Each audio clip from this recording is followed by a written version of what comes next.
আন্দোলন চলাকালীন অবস্থায়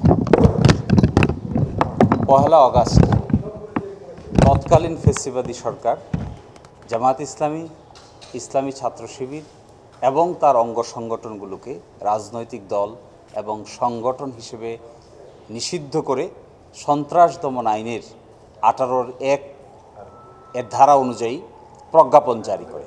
অথচ কী ধরনের সন্ত্রাসী কর্মকাণ্ড, কী সেই সন্ত্রাস, কী সেই অ্যাক্টিভিটি, এই মর্মে কোনো ব্যাখ্যা তৎকালীন সরকার দেয়নি।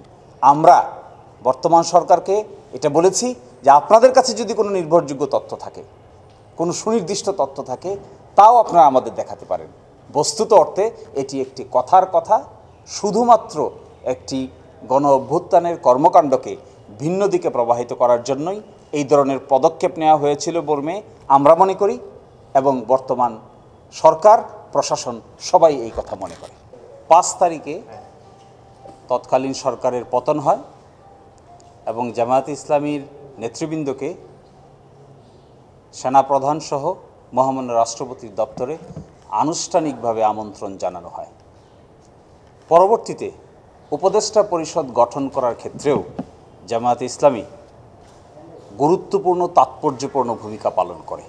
জামায়াত ইসলামীর সঙ্গে বর্তমান সরকার এবং আন্তর্জাতিক কমিউনিটি একটি স্বাভাবিক অন্যান্য রাজনৈতিক দলের মতোই কাজকর্ম চালিয়ে যাচ্ছে। মাননীয় প্রধান উপদেষ্টার দপ্তরে বিস্তারিত আলোচনা হয়।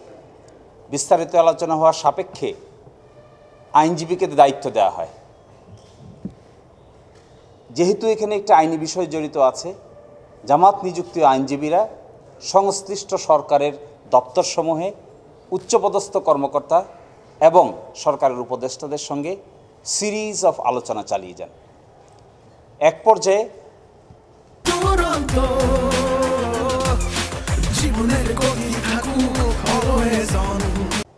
কি আইনি পদক্ষেপ নিলে পরে এই জিনিসটি সলিউশন করা সম্ভব, এর অংশ হিসেবে আমাদের পক্ষ থেকে আমরা স্বরাষ্ট্র মন্ত্রণালয়কে রিকোয়েস্ট করা হয়।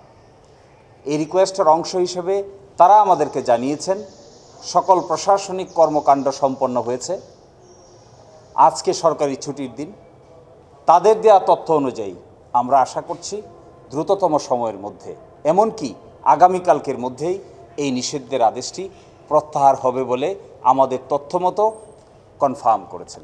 যেহেতু সন্ত্রাস বিরোধী আইনের অধীনে নিষিদ্ধ করা হয়েছে, সেই জন্য আমাদের সকল পদক্ষেপ সন্ত্রাস বিরোধী আইনের ১৯ ধারা অনুযায়ী নিতে হবে। সরাসরি আদালতে আসার প্রশ্ন নাই। এই জন্যই এই কাজ যারা নিষিদ্ধ করেছে তারাই এটি প্রত্যাহার করতে পারেন, এই ক্ষমতা আছে। নিষিদ্ধের আদেশটি প্রত্যাহার হয়ে যাওয়ার পরে আপনারা জানেন বাংলাদেশের সুপ্রিম কোর্টে জামাতের রেজিস্ট্রেশন মামলাটি ডিসমিস ফর ডিফল্ট হয়েছিল। এটি পুনরুজ্জীবনের জন্য আমরা আবেদন দায়ের করব।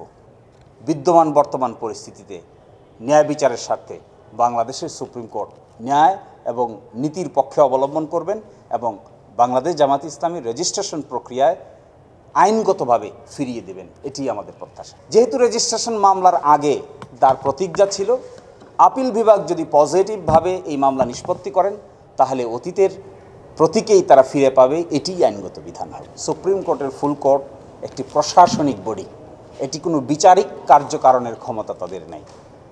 আর বাংলাদেশের হাইকোর্ট বিভাগ কিংবা আপিল বিভাগ, এটি একটি বিচারিক কার্যকারণের ক্ষমতা তাদের আছে। কোনো প্রশাসনিক সিদ্ধান্ত নিশ্চয়ই কোনো বিচারিক সিদ্ধান্তের উপরে প্রাধান্য পাবে না।